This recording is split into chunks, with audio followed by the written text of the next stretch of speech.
नमस्कार दोस्तों, मेरा नाम नीरज है और मैं एक शराबी हूँ। हाँ। ईश्वर की बड़... हाय संदीप भाई, हाय ऑल। ईश्वर की बड़ी असीम कृपा है यार, फैमिली फेलोशिप और स्पॉन्सर का साथ है। आज के दिन मैं शराब से दूर हूँ और एक अच्छा जीवन जीने का प्रयास कर रहा हूँ। आप लोगों ने सिखाया यार मुझे आध्यात्मिक जीवन जीने का प्रयास कर रहा हूँ। और मैं होप पायोनियर स्नानचल ग्रुप नागपुर का यार बहुत बहुत आभारी हूँ कि उन्होंने यार मेरे जैसे शराबी को आज ये मौका दिया है यार अनुभव शेयर करने का। ये सेवा कार्य करने के लिए मैं आप सभी का और स्पेशली ग्रुप का बहुत बहुत आभारी हूँ। और इसमें मेरी कोई ये पहली मीटिंग नहीं है। मैं अर्ली रिकवरी से इस ग्रुप का सदस्य रहा हूँ। परमात्मा की कृपा से कुछ कार्य आ जाते हैं तो कभी कभी आता हूँ, कभी नहीं आता। तो दोस्तों, मैंने अभी कहा जैसे कि मैं एक शराबी हूँ, या इंग्लिश में मैं कहूँ कि आई एम एन अल्कोहलिक, और भी जो विशुद्ध हिंदियां हैं या त्रुटिपूर्ण रीजनल लैंग्वेजेस हैं उसमें कहूँ बेवड़ा हूँ, दारूडिया हूँ, जैसा आप उचित समझे, तो मैं वही हूँ। और बड़ा आनंदित महसूस करता हूँ इस शब्द को कहने में। मुझे कोई ऐसा प्रॉब्लम नहीं है इसको कहने में। और मैं होप ग्रुप इंदौर का मेरा मदर ग्रुप है, उसका सदस्य रहा हूँ। और मदर ग्रुप मेरा रतलाम मंदसौर है, प्रशांति ग्रुप। मैंने स्पॉन्सर लिया हुआ है, स्पॉन्सर का भी स्पॉन्सर है। और परमात्मा की बड़ी कृपा है कि मेरे पास अच्छी फेलोशिप है।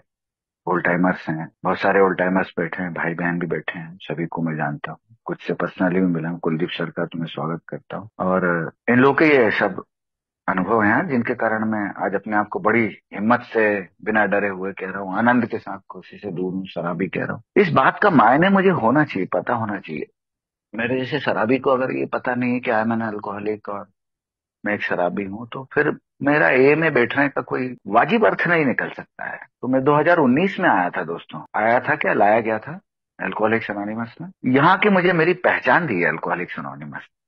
बहुत आभारी हूँ डॉक्टर सिल्कवर्थ का, बहुत बहुत आभारी हूँ जिन्होंने मैं पहचान कराई कि मैं एक रियल अल्कोहलिक हूँ, क्रॉनिक अल्कोहलिक हूँ, या ऐसे लोगों से, ऐसे शराबियों से मेरा अलग लक्षण है जो मॉडरेट ड्रिंकर हैं या सोशल ड्रिंकर हैं। मैं उनके जैसा नहीं हूँ। ऐसी जानकारी मुझे डॉक्टर ओपिनियन से प्राप्त होती है। बड़ा ही जागरूक पत्र है डॉक्टर साहब का। और अगर ये पत्र नहीं होता तो मेरे जैसे कई जो दिमाग वाले शराबी रहते हैं ना, आप लोग कहते हैं दिमाग नहीं चलाना है अल्कोहलिक्स अनोनिमस में, तो मैं दिमाग ही चलाता था।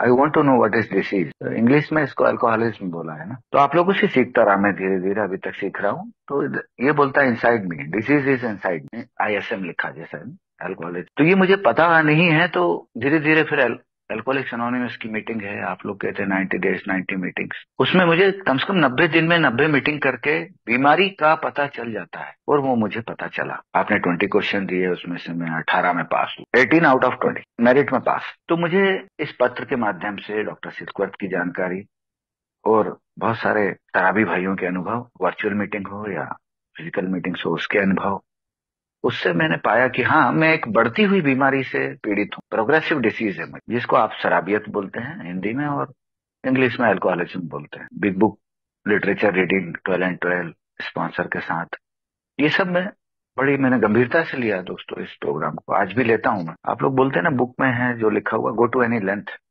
वो लेंथ को मुझे पकड़ना था, क्योंकि मैं जीना चाहता था। और मैं hopeless condition body and mind as well as soul, इससे आया हुआ हूँ। तो मैं शुरू से ही, जब मैंने जीवन में पहला पैक पिया है सन 2000 में, जब मुझे उसने मजा दिया था, वो मुझे लगता था कि मजा है। दरअसल वो डॉक्टर साहब के हिसाब से, लिटरेचर के हिसाब से, वो मेरा भ्रम था। मैं भ्रम में था और वो मेरी बीमारी की शुरुआत थी। वो शुरुआत हो गई थी जहां मैं एक क्वार्टर को एक सप्ताह पी रहा था और सोचता था बड़ा एंजॉय कर रहा हूँ, अब बड़ी अच्छी दुनिया है, सपने पूरे से होते हुए दिख रहे हैं, एक कॉन्फिडेंस रहता था। वो सिगरेट के छल्ले उड़ाना गाड़ी पे बैठ के, ये बड़ा फेबुलस जॉब मुझे ईश्वर की कृपा से मिला है, आज भी है। अल्कोहलिज्म जब क्रॉनिक अल्कोहलिक हुआ तो वो भी खतरे में आ गया था। मैं वहां भी आता हूँ थोड़ी देर से। वो ग्रैंडियोस लाइफ ना, मुझे ये मेरा भ्रम के कारण लगता था ऐसा। जो मेरे शराब से उत्पन्न जो प्रभाव है, वो मुझे भ्रम की स्थिति में ले जाता है। डॉक्टर सिल्कवर्थ जैसा बोलते हैं, वो प्रूफ है मेरे ऊपर अपने आप। डॉक्टर साहब आगे भी चलते हैं इसमें कि वो कहते हैं कि आप, मेरे जैसा जो शराबी है, ये इसके शरीर में ही कुछ ऐसे रासायनिक परिवर्तन हो गए हैं, चाहे उसके ब्रेन में है, DNA में है, कहाँ है वो रासायनिक परिवर्तन जो है, ऐसे हैं कि जब भी ये शराब पीता है, मेरे जैसा शराबी, वो नियंत्रित नहीं कर सकता है। चाहे आज भले ही मैं 2019 से गाना गा रहा हूँ कि भाई मैं 2019 में ए में आया था, लेकिन आज भी अगर मैं सोचूं कि पहला पैक पी सकता हूँ क्या, तो वो जो रासायनिक परिवर्तन है वो मुझे पीने नहीं देंगे। वो मुझे बार बार, मेरी बॉडी की डिमांड हो जाएगी, और ये कंफर्म है मेरे ऊपर। होना होनी ही है। और ऐसा नहीं कि ए में आके मुझे पता चल रहा है, लेकिन अनुभव जो मेरे हैं 19 से पहले के, मैं कई बार रिलैप्स हूँ। मैंने कई बार 8 दिन 10 दिन शराब छोड़ी है, 1 महीना भी छोड़ी है, स्पेशल ओकेजन्स पे, बर्थडे पार्टीज या कुछ और धार्मिक का प्रोग्राम, घर के प्रोग्राम, ये अपनी इच्छा से छोड़ी है। लेकिन जब भी पी है उसकी दुगनी मात्रा में ही पी है, तो ये प्रूफ है कि वो एलर्जी है मुझे। डॉक्टर ने सो फेनोमेना ऑफ क्रेविंग कहा। तो ये मैं भली भांति समझ सकता हूँ अपने ऊपर।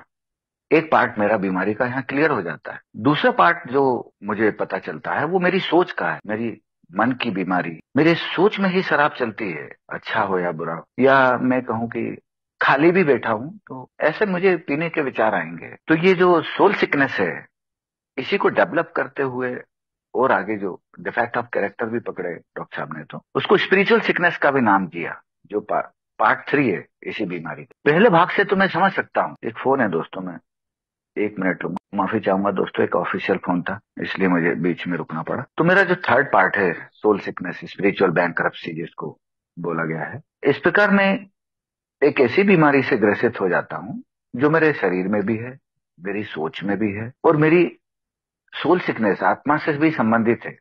आध्यात्मिक रोग भी बोलते हैं आप लोग। वो मुझे ये जानकारियां प्राप्त हुई, और साथ ही साथ बड़ा आभारी हूं कि मुझे सॉल्यूशन भी दिया, समाधान दिया एल्कोहलिक्स अनोनिमस ने, कि मुझे पहले पैक से ही दूरी बना के रखनी है। जैसे डॉक्टर सिल्वक बोलते हैं कि अगर मुझे एलर्जी से बचना है तो first pack done the damage. इसलिए मैंने कहा ना कि आज के दिन शराब से दूर हूं, या सभी भाई जो शेयर करते हैं शुरुआत में ही बोलते हैं, तो ईश्वर की कृपा से वो पहला पार्ट है, उसके लिए प्रेयर ही है। और साथ ही साथ मुझे पहले पैक से दूरी बनाना है, तो वो छोटे मोटे हॉल्ट के प्रोग्राम, 5 लोगों से बातचीत, एक आध 2 पेजेस पढ़ना, ओल्ड टाइमर है तो उनसे बात करना, स्पॉन्सर है तो बात करना, और ये मुझे समझ में आता, ये मैंने किया। भाई दूसरी ओर जो दूसरा मेरा सोच का भाग है, that is very important for me.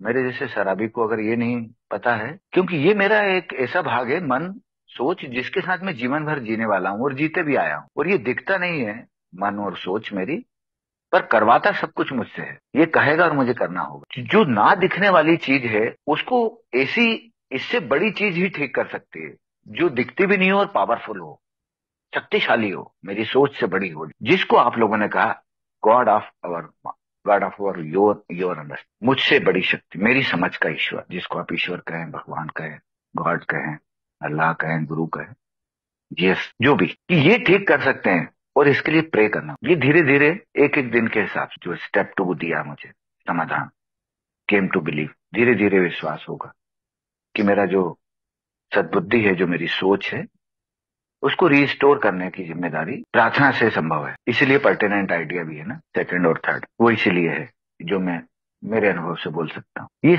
जो शराबियत बीमारी है, इसका ये समाधान भी साथ ही साथ आप लोगों ने दिया। साथ ही साथ मुझे कहा कि आपको अपनी आत्मा के शुद्धिकरण की ओर भी जाना पड़ेगा, 12 स्टेप्स वर्किंग करना ही होगी। तो ये बड़ा बड़ा सारा सा होमवर्क है, और जीवन भर का होमवर्क है, लाइफ टाइम होमवर्क, ये आप लोगों ने मुझे दिया, बुक के माध्यम से, स्पॉन्सर के माध्यम से। तो यहाँ मैं आके जो देखता हूँ, ये सारे के ये सारे जो कदम है, रिकवरी स्टेप्स सजेस्टिव है, जो ये सारी मेरी इच्छा के विरुद्ध ही है। ये मुझे मना करते हैं, मैं ऐसा नहीं कर सकता हूँ, मैं कैसे हार मान सकता हूँ। तो ये समर्पण की बात कर रहा है यहाँ पे, कि समर्पित करना होगा, स्वीकार करना होगा। ये बड़े बड़े शब्द जो सरेंडर एंड एक्सेप्टेंस, ये एल्कोहलिक्स अनोनिमस में आके मैंने सुने और इनको समझा। ऐसा नहीं कि ये सरेंडर मुझे पता नहीं था या एक्सेप्टेंस मुझे पता नहीं था। ईश्वर की कृपा से मैं ऐसा जॉब करता हूँ कि ये वर्ड्स डेली हम लोग यूज ही करते, ऐसा ही सरकारी काम है। तो इसकी मीनिंग मेरे लिए बड़ी अर्थपूर्ण निकली, और जो मेरे यही जीवन बचाने वाली। तो मुझे एक तो बीमारी को स्वीकार करना था कि हाँ ये बीमारी मुझे लगी और मैं इसको बदल ही नहीं सकता हूँ, क्योंकि मैं अपने जीवन में देखता हूँ कि 8-10 बार हॉस्पिटल जाना, आईसीयू में रहना, पैसे पूरे खत्म हो जाना, कर्ज हो जाना, बच्चों की फीस नहीं भर पाना, 2-2 सुसाइडल अटेम्प्ट, नौकरी से सस्पेंड। What is it?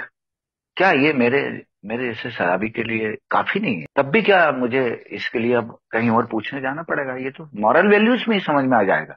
हालांकि मॉरल वैल्यूज से शराबी मुक्त नहीं हो सकता है, रिकवरी में नहीं आ सकता, लेकिन ये तो मुझे मेरा परिवार बता रहा था, मेरे दोस्त बता रहे थे, मॉरल वैल्यूज, मॉरलिटी। ये कह रहे थे पहले से ही, अरे भाई अच्छा जॉब करते हो यार, बीवी है आपकी अच्छी सुंदर, बच्चे हैं सुंदर सुंदर, छोड़ दो ना यार, ऑफिसर्स भी मेरे बोलते थे। तो यहाँ मैं स्वीकार ही नहीं कर सकता था ना, क्योंकि वो जो बीमारी का भाग है वो मुझे मेरी जान लिए ले रहा था। मैं हर वक्त सोचता था कि थोड़ी सी पीऊंगा और इट्स ओके देन, लेकिन वो थोड़ी पीना और फिर वही। तो इसलिए तो ये मैं कह रहा हूँ 10-11 हॉस्पिटल, लोकल याद नहीं मुझे, इतने तो नॉमिनेटेड।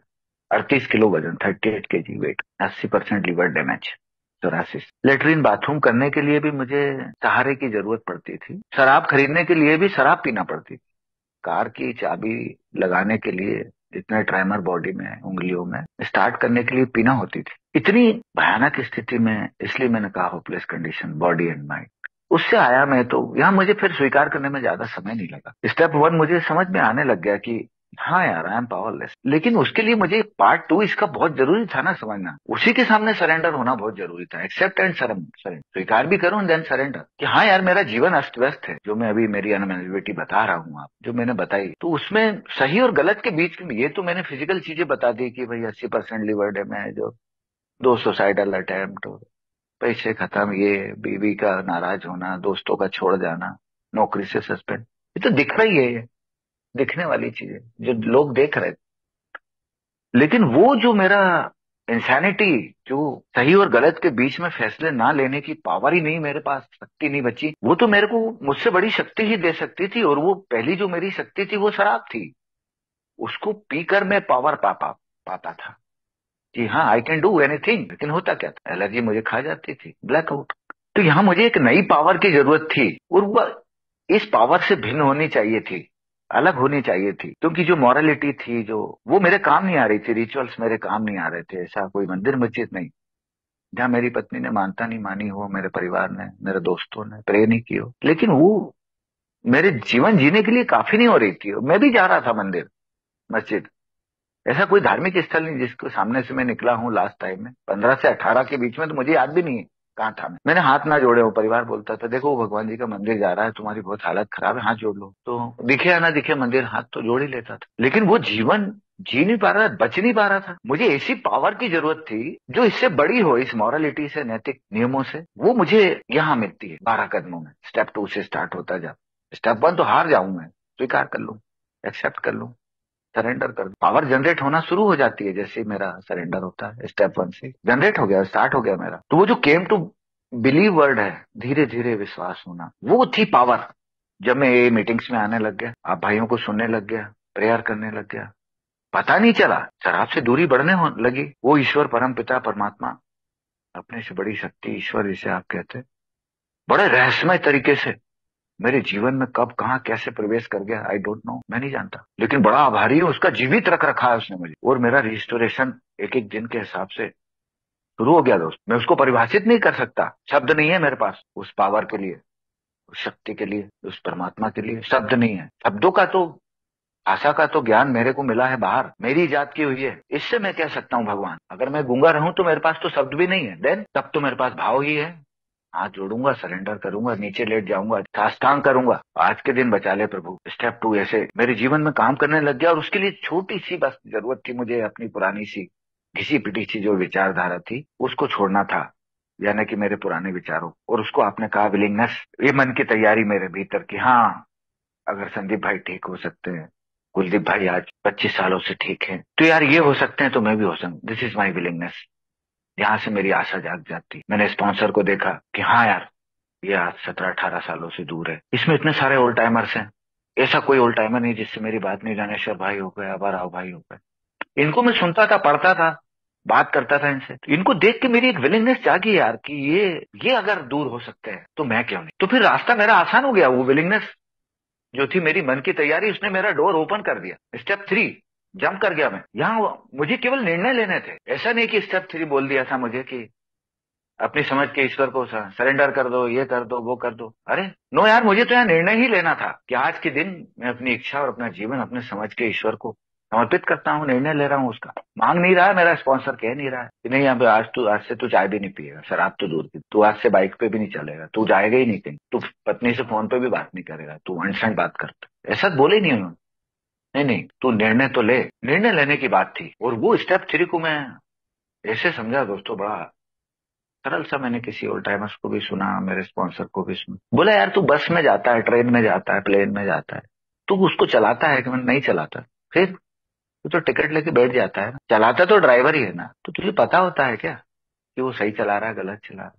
परंतु पहुंचता तो सही है ना। नागपुर जाना है, ट्रेन में बैठा तो सही पहुंचा देता ना रेलवे का ड्राइवर। ऐसे समझना है यार आज के दिन, बस तेरी आज की जो सोच है, तेरे जो कार्य है, ये दे देना ईश्वर को, बाकी उस पर छोड़ दे। ज्यादा समय नहीं लगा दोस्तों स्टेप 3 को भी, और मैं अपने अनुभव से बोल सकता हूँ कि मेरा सरेंडर स्टेप 1 से स्टार्ट हो गया था। उसका रिजल्ट था, परिणाम था। यहाँ ए में आते आते मेरा परिणाम था, 6 महीने की रिकवरी थी, मेरा स्टेप वर्किंग चल रहा था, मेरा रिजल्ट थे मेरे पास कि मैं शराब से दूर था और स्टेप 3 चल रहा था। इस प्रार्थनाओं के कमाल, जहाँ स्टेप 3 की प्रेयर मुझे बोल रही, हे ईश्वर, मैं स्वयं को तेरे चरणों में समर्पित करता हूँ, तू अपनी इच्छा अनुसार मेरा निर्माण कर और स्वयं में मुझको ढाल ले, मुझे मेरे स्व से मुक्ति करा दे, जिससे मैं तेरी इच्छा अनुसार कार्य कर सकूं। मेरी कठिनाइयों को हर ले और उन पर होने वाली विजय उन लोगों के लिए गवाह बने जिन्हें मैं तेरी शक्ति, तेरे प्रेम, तेरे जीवन जीने के ढंग को समझने में मदद करूंगा। गूज बम, रोंगटे खड़े कर देने वाली प्रेयर, क्योंकि यहाँ मेरे स्वार्थ को मुक्त करने की बात मैं प्रार्थना से दे रहा हूँ। और मुझे मालूम है स्टेप 3 मैंने अपने अनुभव से किया हुआ है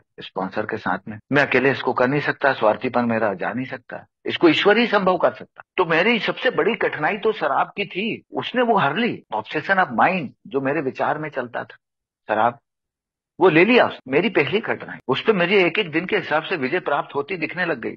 this is the result of prayer step 3 मेरे सरेंडर का। उस पर जो धीरे धीरे रिजल्ट्स आने लग गए, शराब गई, नौकरी से सस्पेंशन से बहाल हुआ, स्टेप वर्किंग के दौरान ही बहाल हो गया दोस्तों, बड़ी कृपा हुई। जहां पे मेरा एक्सप्लेनेशन था, डिपार्टमेंट ने मुझे एक्सप्लेनेशन दिया था, और 2 एक्सप्लेनेशन में शो कॉज नोटिस जो थे उसमें लिखा हुआ था कि इस डेट को, सो एंड सो डेट को, इस प्लेस पे आप नहीं गए और आप शराब के नशे में पाए गए, इस कारण से वहां पे बहुत बड़ा दंगा फसाद हुआ। ये पहला था। शो कॉज नोटिस एक और था जिसमें एक बहुत महत्वपूर्ण ड्यूटी आपको बताई गई थी और आपको जाना था और आप नहीं गए, जिस कारण से अन्य घटनाएं हो गई और आप शराब पिए पाए गए। और उसके मेरे मेडिकल प्रूफ हुए थे, डॉक्टर ने मेडिकल किए थे मेरे, वो अपने आप में प्रूफ थे कि मेरी नौकरी खत्म है। तो मुझे स्टेप 3 मेरा याद था, मुझे समर्पण करना है, स्वीकार करना है यार, और इसको करना है। एक्टिंग स्टेप था मेरा ये, वो मैंने दोनों शोकॉज लेटर पे लिखा कि हाँ, मैं ये बात सच है कि मैं शराब पीता, परंतु आज मेरी मानसिक स्थिति ठीक है और मैं किसी भी कार्य को करने में सक्षम। द सेम एक्सप्लेनेशन मैंने दूसरे उसमें भी दे दिया। मुझे मेरा सीनियर बोलता रहा, एक वहां का क्लर्क बोलता रहा, अरे सर नौकरी चली जाएगी, हाई कोर्ट तक से नहीं आ पाओगे वापस। अरे सर, मेरे जीवन में मैंने देखा कि कोई ऐसा लिख दे। सर क्यों लिख रहे हो सर, मर जाओगे सर, बीवी बच्चे भूखे मर जाएंगे सर, लड़ो सर। मैंने बोला नहीं यार, स्टेप 3 मुझे याद था उनका, नो। और मेरा स्टेप 3 लगभग कंप्लीट भी हो गया था उस वक्त, स्पॉन्सरशिप चल रही थी। दोस्तों क्या चमत्कार हुआ, विद इन 24 आवर्स वो मेरा जो एक्सप्लेनेशन थे वो स्वीकार कर लिए गए और रात के 1 बजे मेरी पोस्टिंग हो गई। कहाँ सर, कहाँ सस्पेंड था, वो नौकरी ही जाने वाली थी। ये केवल मेरे स्वीकार और समर्पण भाव से किया मैंने। आप बोलते हैं ना, action is a magic word, वो मैंने किया, मैंने छोड़ दिया। मैं नहीं चला सकता। आप देखिए, नदी के विपरीत धारा में कोई नाव चल नहीं सकती, ज्यादा दिन नहीं चलती, उसको उस धारा में आना ही होगा जो नदी की धारा है, नहीं तो परखच्चे उड़ जाएंगे उसके थोड़ी देर, कुछ ही देर अपनी शक्ति से वो चल सकती। This is step 3। मुझे उस परम पिता परमात्मा को अपनी इच्छा और अपना जीवन, सोच और कार्यों को देना ही था। दिया मैंने, उसके रिजल्ट्स मिलने लग गए, परिणाम आए प्रयास के। लेकिन उसका क्या करता मैं, जो मुझे नींद नहीं आ रही थी, जो मुझे डर सता रहे, जो मेरे पॉकेट में पैसा नहीं है, घर में खाने को अनाज अभी भी नहीं था, पेमेंट आधे से ज्यादा कट रही थी, कोरोना छाया हुआ था, ईएमआई चल रहे थे। मुझे अच्छे से याद है दोस्तों, 10 रुपए लेके अल्कोहलिक्स एनोनिमस में आया।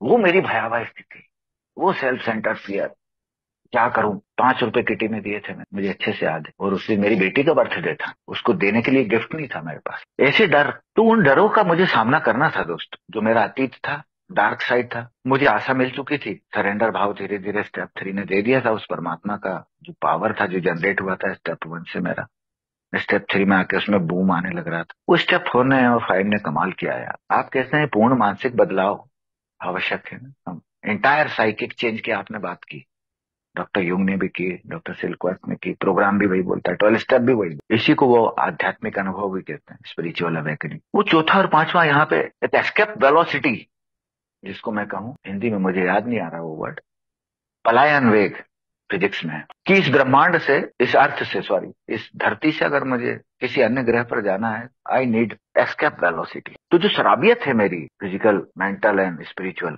कपल्ड है, उससे मुझे जाने के लिए यहाँ पे इस पार्ट को झेलना बहुत जरूरी था। यहाँ तो सबसे बड़े स्वीकार भाव की जरूरत थी और पूर्ण ईमानदारी, रिगरस ऑनेस्टी, इसकी जरूरत थी। लिखना, कैसे लिखूं, क्या क्या मैंने अपराध कर बैठे। ऐसा नहीं कि मैं सब कुछ बुरा ही किया, मैंने जीवन में अच्छे भी किए। स्पॉन्सर बोला मुझे अच्छाई भी हो तो लिखना, डरना मत। इसलिए तो चौथा कदम कहता है ना, निडरता पूर्वक अपने जीवन की खोज की और अपना नैतिक लेखा जोखा बनाया। ये वही है जो मेरे स्पॉन्सर के वर्ड थे। डरना मत, ईमानदारी से लिखना। परंतु हिम्मत कहाँ से लाऊं, लिख के तो बैठा हुआ हूँ। वो हिम्मत मुझे चाहिए थी, वो मिली मुझे सेरेनिटी प्रेयर से, जहां मैं बोलता हूँ courage to change the thing I can. हिम्मत दे उन चीजों को बदलने की जिन्हें मैं बदल सकता हूँ। ये स्टेप 4 लिख लिया है परमात्मा। अब हिम्मत दे कि मैं इसको पूरे स्वीकार भाव से स्वीकार करते हुए बोल दूं कि हाँ सर, मेरे से ऐसा हुआ। तब सही और गलत के बीच के जो फर्क थे ना, स्टेप 5 को बोलते ही रियली मुझे ऐसा लगा यार कि ये स्टेप ने मेरे जीवन में कमाल कर दी। मुझे आज रात के 3-1 बजे ये स्टेप मेरा लगभग समाप्ति की ओर था।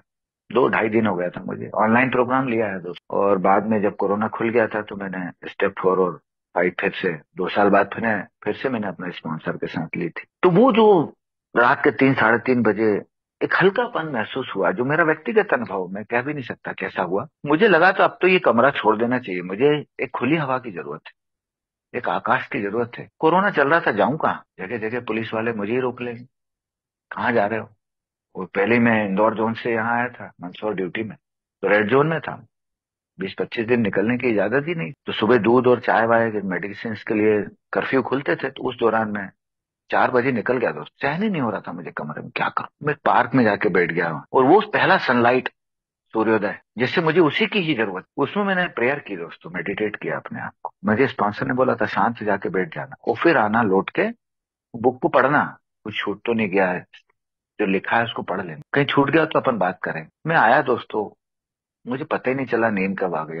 7:30-8 बजे में वापस रूम में आया था। मेरे रूम भी क्या था, वो तो रहना ही था, बस मैं सोता था। लेट बात के लिए जाओ तो घुटने के नीचे तक थोड़ा पानी रहता था, और एक पलंग था और कई सारे खटमल थे। लेकिन मेरी बिग बुक साथ थी, और मेरी ऑनलाइन मीटिंग साथ थी, और स्टेप वर्किंग साथ। सरकारी खाना मिल जाता था सुबह 2 टाइम, पैसे भी नहीं थे जो ऑर्डर करके बुला सकता था। तो इतनी ईमानदारी से इस प्रोग्राम को मैंने चौथे और 5वें कदम को लिया, और जैसे ही मैं रूम में आता हूँ दोस्तों, मैंने बुक को खोला यार, तो खोलने की इच्छा नहीं हुई। मुझे याद आ गया कि एक चीज और छूट गई, मैंने तुरंत ही फोन डाल दिया। स्पॉन्सर ने फोन नहीं उठाया, मैं सो गया, फिर याद ही नहीं। दोपहर में 2:30-3 बजे नींद खुली मुझे, मैंने फिर फोन डाला। मैंने कहा सर, वो ऐसी ऐसी बात थी, ये चीज भूल गया। अरे यार, बोले तुमने इतनी ईमानदारी से स्टेप्स लिए, बोले मैंने अभी तक मेरे जीवन 17-18 साल के जीवन में देखा नहीं कि इतनी ईमानदारी से किसी ने ली हो। चलो कोई बात नहीं, तुम्हारी इच्छा है तो बता दो। बोले मुझे विश्वास, कैसा लग रहा है, वो ये वर्ड, कैसा महसूस कर रहा है। बोले सर, ऐसा लग रहा है कि अब कुछ नहीं है, वो एक बोझ होता था नहीं है। नींद आई। मैंने कहा सर, मैं तो अभी 8 बजे ही सो गया आके, और अभी 3 बजे उठ रहा हूँ दिन में। बोले ये ही कमाल है। बोले तैयारी कर लो, तुम ईश्वर से प्रार्थना करना, तैयारी कर लो, अपन 6वां 7वां भी देखते हैं। और ऐसे वो 6वां 7वां कदम जहाँ मैंने तैयारी करी अपनी, कि हाँ यार, ये परमात्मा मेरी बाकी चीजें भी ठीक कर सकता है यार। तो वो जो 6वें की मेरी तैयारी थी, 7वें में मुझे एक हम्बलनेस की ओर जाना था। वहां भी मेरे बस की थी नहीं है, मुझे भी यहाँ फिर से पावर की जरूरत, और वो पावर भी मुझे प्रेयर से ही प्राप्त होती है। जहाँ मैं, पता ही नहीं होता ना, थोड़ी सी हवाबाजी होने लग जाती है। शराब से दूरी मिल गई थी मुझे, तो हवाबाजी, लफासी चालू हो जाती है मेरे जैसे शराबी को सोब्राइटी में, टेकन फॉर ग्रांटेड। तो वो प्रेयर ने मेरे को फिर वहां पे समझाया, मेरे स्पॉन्सर ने, कि हमको बनाने वाला कोई है, कोई सर्जक है। ये पूरी दुनिया सर्जन है, जैसे मैं अभी समझता हूँ इस प्रोग्राम को थोड़ा बहुत अनुभव से। तो क्रिएशन है ये, मैं भी उसका एक पार्ट हूँ। जैसे कि एक कुम्हार है, मटके बनाता है, पानी के बर्तन बनाता है, दीपक बनाता है, छोटे छोटे खिलौने भी बनाता है मिट्टी के, वो उसका एक सर्जक कार्य है। उसने जो बना दिया सो बना दिया, दैट्स इट। सांचे में रखा, सांचे से बाहर हुआ, रेडी टू सेल, बिकने के लिए तैयार है। साहब बुरा लगता है, दूसरा ले जाओ। दीपक साहब खराब लग रहा है, दूसरा लो। साहब मटका तिरछा लग रहा है, दूसरा ले जाओ साहब। वो ऐसे ही बोलेगा, वो ये नहीं बोलेगा कि नहीं ये लेके जाना हो। तो जैसा मुझे ईश्वर ने यहाँ भेज दिया है इस दुनिया में, माँ बाप के थ्रू आ गया हूँ मैं। पहचान भी 5 साल बाद होती है, स्कूल में जाके नाम लिया जाता है, वही नीरज नाम है आपका, हाथ उठाते हैं। नाम की पहचान ही 5वीं कक्षा में होती है, 11वीं 12वीं में आके पता चलता है कि कौन है, जब कुछ वासनाजत ऐसी चीजें शरीर में परिवर्तन होते, पता चलता है कि यार ऐसा कुछ भी है मेरे भीतर जो मेरा नहीं है, पर ये हो रहा है ऐसा। तो ये कहाँ से हो रहा है? ये कोई माँ बाप ने तो नहीं दिया यार, ये फिर कौन दिया? इसका आंसर मुझे ज्यादा तर्क की ओर जाना ही नहीं था। तर्कों में मेरा समाधान था ही नहीं। तर्क अच्छी चीज है मेरे लिए। अगर मेरा प्रश्न सही है तो मैं तर्क कर सकता हूँ और मैं संतुष्ट भी हो सकता हूँ, स्वीकार भी कर लूंगा और सरेंडर भी हो जाऊंगा उस प्रश्न पर। लेकिन मेरी बहस करने की इच्छा है, मुर्गी पहले आया अंडा आया, तो फिर मैं अपना समय बर्बाद कर रहा हूँ। स्पॉन्सर का भी कर रहा हूँ, मीटिंग्स का भी कर रहा हूँ। कैसी बीमारी, कौन सी एलर्जी, क्या ऑब्सेशन, क्या बैंकरप्सी। तो यहाँ मुझे विनम्रता की जरूरत थी और तर्क को छोड़ने की आवश्यकता थी। वो एक सर्जक, उसने मुझे दे दिया सो दे दिया, लेकिन बीमारी थी उसको एक्सेप्ट कर लिया। तो मुझे प्रेयर्स तो मिली, मुझे स्टेप वर्किंग तो मिली, मुझे रिजल्ट तो आए। उसके रिजल्ट ऐसे आए कि ट्रांसफर ही हुआ, रतलाम ट्रांसफर हो गया। और वहां आके मुझे ग्रुप मिल गया। ग्रुप की स्थापना हो गई, प्रशांति ग्रुप रतलाम। फेलोशिप में काम करने लग गया। अपने आप शराबियों के बीच में विनम्रता के भाव आने लग गए। फेलोशिप बढ़ने लग गई, वर्कशॉप हो गया, 1 साल से ऊपर की रिकवरी हो गई। तो ये मेरा जो मानसिक बदलाव था, इसमें विनम्रता ने बहुत बड़ा रोल प्ले किया। और वो शराबियों के साथ में काम करते, मुझे नहीं मालूम था कैसे काम करते हैं, लेकिन मैसेज तो मैं दे रहा था, आइए भाई मीटिंग में बात करना। जबलपुर मीटिंग ऑनलाइन हुआ करती थी, उसमें कभी होस्ट होता था 1 1.5 साल, उसमें जाता था। तो वहां से मुझे स्टेप 8 और 9 जब मैं सुनता था, माफी दो, माफ करो, और वैसे भी ये जो प्रोग्राम है वो एब्सोल्यूट सा बाइबल से था, तो उसमें था भी था, तीसरा एब्सोल्यूट था, माफ करो माफी दो। तो जो मेरे चौथे कदम की सोचियां थी, जिनसे मैं नाराज था, डरा हुआ था, परेशान था, उससे माफी मुझे मांगना थी, बनाया। और मैंने फोन पे माफी मांगना चालू करा। और कोरोना चल ही रहा था, फिजिकली मैं जा भी नहीं सकता, मेरे माँ के घर नहीं जा सकता था मैं, भोपाल के पास। तो कुछ से फोन पे माफी मांगी, कुछ से फिर कोरोना खोला, फिर माफी मांगी। स्टेप 9 कईयों ने माफ किया, कुछ ने कुछ सालों बाद माफ किया, किसी से अभी तक माफी नहीं मांग पाया। पार्ट है एक उसमें माफी मांगने का, किससे नहीं मांगूंगा। आज भी वो अंदर से भाव नहीं आता दोस्त। तो उसके लिए मुझे फिर मेरी सेल्फ एंट्री इन्वेंट्री की जरूरत थी। वहां भी मुझे बोला, अभी भी तू स्वार्थी है, अहंकार है तुझ में, रिफ्लेक्शन कम है। स्पॉन्सर से कई बार बात हुई, ओल्ड टाइमर से भी, लेकिन वो किस्सा ही ऐसा, कैसे मांगू? भले ही मुझे परमात्मा वो शराब से दूर रखे, बस जीवित रखे, इतना काफी है। तो वो है स्टेप 9 में। 12 में देखता हूँ कि कभी नहीं माफी मांग पाऊंगा। हालांकि वो लाइट से मैं थोड़ा दूर रहता हूँ, ये कहते हैं प्रोग्राम में, वो ईश्वरीय प्रकाश से मैं दूरी बना जाता हूँ अगर मैं ऐसा नहीं करता हूँ तो, माफी नहीं मांगता हूँ तो। पर ऐसा नहीं कि मैंने गांठ बांध ली, नहीं मानूंगा। कभी ना कभी ईश्वर जिस दिन मौका देगा, तो मेरे भीतर से वो स्वीकार भाव आ जाएगा, मैं कुछ लोग ऐसे हैं उनसे माफी मांग भी लूं। तो यहाँ पे मुझे मेरी सेरेनिटी, आत्म शांति को बरकरार रखने के लिए मेरी स्पिरिचुअल अवेकनिंग जो थोड़ी बहुत स्टेप में दिख रही है, इसको आंसर बोलता है डू प्रेयर एंड मेडिटेशन।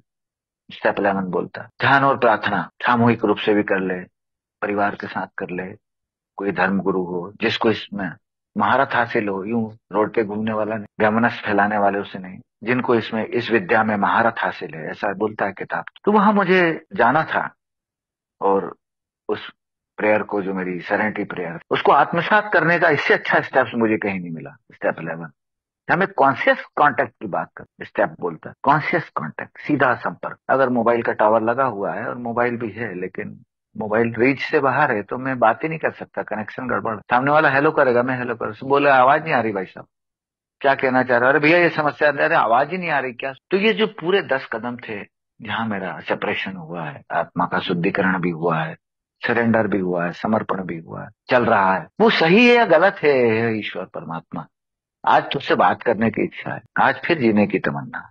मैं बैठता हूँ तेरे साथ, हिम्मत दे मुझे कि मैं ध्यान में ही बैठ पाऊं। Again I need serenity prayer. तो एल्कोहलिक्स एनोनिमस बोलता है कि ध्यान नहीं आता है सीखने के लिए, बहुत अच्छी प्रेयर, सेंटा सीसी, वो इतनी अच्छी प्रेयर मैंने जीवन में आज तक नहीं देखी। एक का बहुत छोटा अनुभव है, जीवन का 50 वर्ष के आसपास हो रहा है अनुभव है, शराबियत का करीब 19 साल का। ऐसी प्रेयर मैंने नहीं देखी यार, ना अंगीकार करी ना स्वीकार करी, इतनी अच्छी प्रेयर, जहाँ पे वो मुझे बता देते हैं कि अरे यार जो, और मुझे मालूम है वो रिचुअल्स में है मेरे पास, तम सो माँ ज्योतिर्गम, बहुत दिनों से सुनता आ रहा हूँ। हम लोग स्कूल में पढ़ा करते थे, तो जो सरस्वती स्कूल में पढ़ते थे, वो बोलते रहते थे तम सो माँ ज्योतिर्गम है, मस्तोर माँ अमृतम गम है। मैं बोलता था क्या बकते रहते हो भाई तुम लोग, तो अपन सेंट्रल स्कूल में पढ़ते थे, अपन हीरो बन। आज पता चलता है कि वो अंधेरे से प्रकाश की ओर ले जाने की कौन सी बात है। ये शराबियत का अंधेरा मेरा, और वो प्रकाश जो 12 कदमों में बसा हुआ है, उसकी वो पावर, वो मिल रही है मुझे एक एक दिन के हिसाब से, कम ही नहीं हो रहा। उसके लिए मुझे पूरी ईमानदारी की जरूरत है।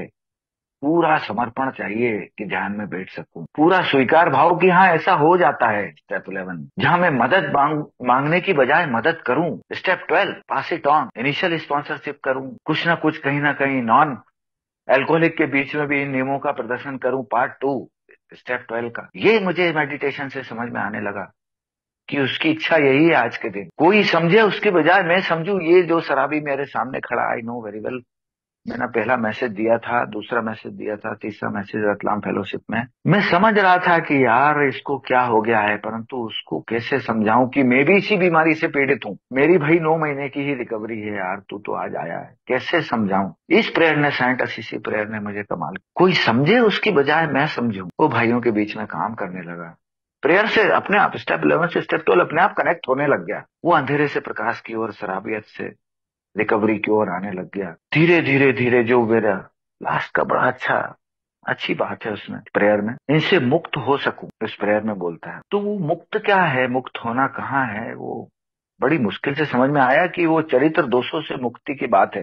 हालांकि सेंट असीसी कोई अल्कोहलिक नहीं थे, लेकिन अल्कोहलिक्स एनोनिमस ने वो प्रेयर ली दोस्तों इनसे, उस प्रेयर के कुछ भाग हमको दिए। तो मेरे जैसे शराबी के लिए जो मैं समझ सकता हूँ मेरे अनुभव से, वो यही था कि मेरे चरित्र दोषों की मृत्यु होगी, one day at a time, एक दिन के हिसाब से, तो ही मैं मुक्ति और शक्ति की ओर जा पाऊंगा, तो ही ये रिकवरी होगी, तो ही ये जो रिकवरी स्ट्रेंथ वाली जो बात है, परंपराओं की बात है, वो पूरे होते हुए से मुझे दिखेंगे। ये ग्रुप ऐसे ही नहीं चल रहा है, इसको चलाने वाला वो है मेरा सर्जक, वो परम पिता परमात्मा, ग्रुप की पावर, परंपरा नंबर 2 वो है। मेरा तो प्राइमरी पर्पस है शराब से दूर रहना और अन्य लोगों की मदद करना।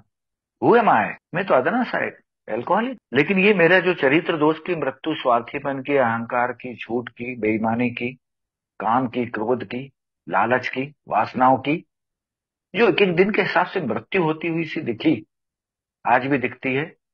ऐसा नहीं कि मैं संत हो गया, वो तो पहले ही बोल दिया, संत नहीं बनना। यू नीड प्रोग्रेस, तुझे केवल विकास की जरूरत है, पूर्णता की जरूरत नहीं है, आध्यात्मिक विकास आवश्यक है। तो मुझे वो दिखने लग गया 12वां कदम। आज भी मैं कहीं ना कहीं करता हूँ, सेवाएं देते रहता हूँ, कभी ऑनलाइन, कभी फिजिकल, कभी मेरे वर्क प्लेस पे, कभी नॉन अल्कोहलिक लोगों के बीच में। बड़ी मुस्कुरा के बताता हूँ, अरे भाई मैं बेवड़ा हूँ, शराबी हूँ यार, हो जाए वो ठीक है, आप भी हो सकते हो। अपने भाई को बताना, कभी आए बात करें, ये हमारा फेलोशिप का नंबर, ये फ्लायर है भी हमारा। तो ये प्रोग्राम ने यार ऐसा आमूल चूल परिवर्तन करके रख दिया। समय की बड़ी बाध्यता है, 3:02 हो गया है, डेकोरम है मीटिंग का एक। मेरे ऐसे शराबी कभी अनुशासित नहीं रहा, बोलना चाहे बोले जाएगा, बोले जाता है। तो इस प्रोग्राम में यार आज भी मेरा आध्यात्मिक परिवर्तन किया है, एक एक दिन के हिसाब से कर रहा है। पता नहीं आगे क्या होगा। स्टेप 3 मुझे याद रखना है बस, keep surrender one day at a time, keep your mind with higher power, वो बता सकता है स्टेप 2 से, वो रख सकता है एक दिन के हिसाब से। बस उसको मुझे ध्यान में रखना है, एक दिन के साथ जीवित हूँ, स्वस्थ हूँ और मस्त, बस ये काफी है, इतने में हो जाएगा काम मेरा, और हो रहा है। तो यार आप लोगों ने मुझे बोलने का अवसर दिया, समय का भी अभाव रहा, मैंने छोटे से अनुभव अपने कम समय में देने का प्रयास किया। लाइफ स्टोरी की ओर तो मैं जा ही नहीं पाया, मुझे रिकवरी ही शेयर करना था, जिससे मेरे भाइयों को मदद मिल सके यार, मेरे भाइयों को। मुझसे कोई गलती होगी तो मैं माफी चाहता हूँ, हो सकता है कहीं कहीं मैं आगे पीछे बोल गया हूँ, और मुझसे कोई गलती होगी डेफिनेटली आप लोग माफ भी करेंगे। Thank you very much, thank you so much.